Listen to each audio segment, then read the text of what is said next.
అయ్యప్పలందరికీ కూడా నమస్కారం, గురుస్వాములకు నమస్కారం.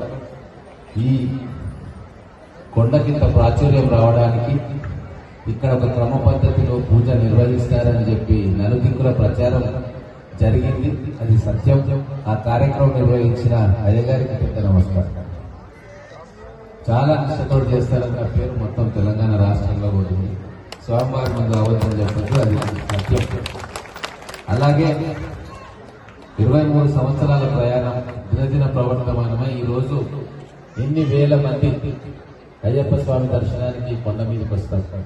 ప్రతి ఒక్కరు కూడా చిన్నవాళ్ళ నుంచి పెద్దవాళ్ళ దాకా ప్రతి ఒక్కరు తనకు తోచిన రీతిలో ఈ దేవాలయం తన దేవాలయంగా భావించి వారు ఇష్టపడి కష్టపడి ఈ దేవాలయాన్ని నిర్మించుకున్నారు.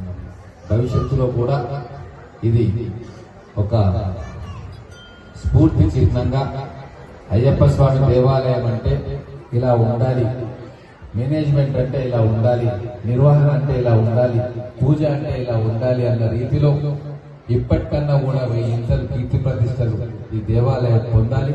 మన అందరం కూడా అయ్యప్ప స్వామి ఇలాగే 100 సంవత్సరాలు పూజ చేసుకొని ఈ మహబూబ్ నగర్ పట్టణానికి అయ్యప్ప దివ్యాశీస్సులు ఎప్పటికి కూడా ఈ పట్టణ ప్రజల మీద ఉండాలని కోరుకుంటూ, నాకు ఈ అవకాశం ఈ రోజు మీ ముందొచ్చి మాట్లాడుతున్నానంటే అది ఖచ్చితంగా వారి దీవెన.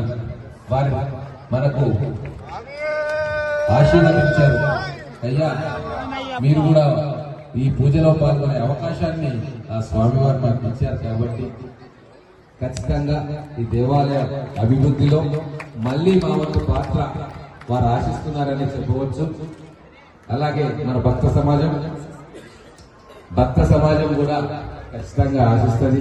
వారి ఆశలు బొమ్మ కాకుండా మా పెద్దలు భగవంతరావు గారు ఏం సెలవిస్తే అది చేయడానికి నేను సిద్ధంగా ఉన్నాను.